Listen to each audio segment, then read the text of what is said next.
Thanks for clicking on Total Harmonic Distortion channel. Today we're going to look at the OMNI IR Cab IR loader by Hotone.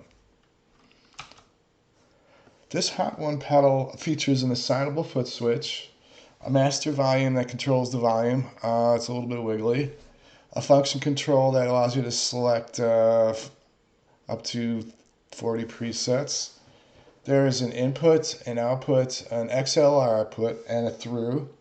And on the back, there's a USB jack, an aux in, and also a headphone jack. The top portion of the window plots the frequency response of the current preset, while the bottom portion displays the impulse response. In addition to the green impulse response, it's also showing a blue impulse response, which is the loopback.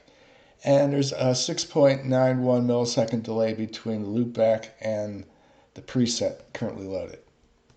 A latency of 6.9 milliseconds is larger than I would like and represents about 7 feet of delay.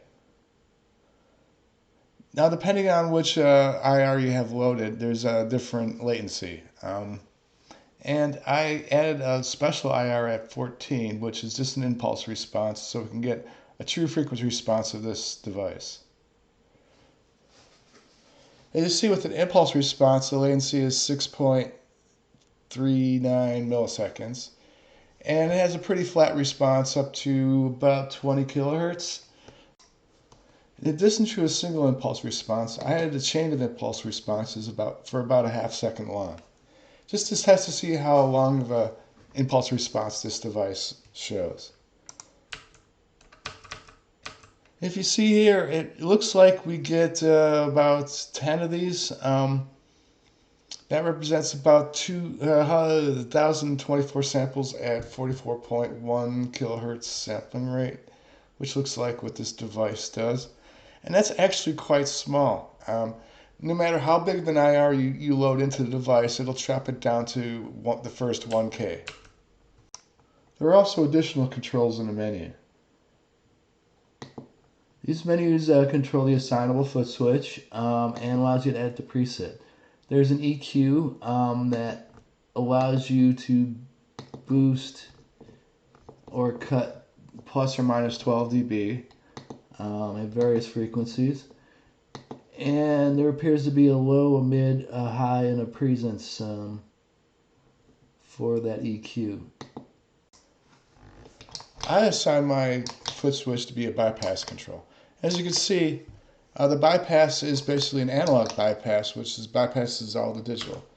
Let's take a closer look at the impulse response of that. Okay, just zooming in closer, you can see that it's inverted, which is not the best, but I guess it's analog bypass, which is better than digital bypass. Okay, well, let's take a look at the noise floor of this device.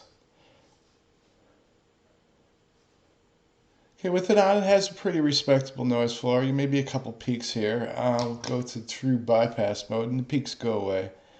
But I did notice one thing.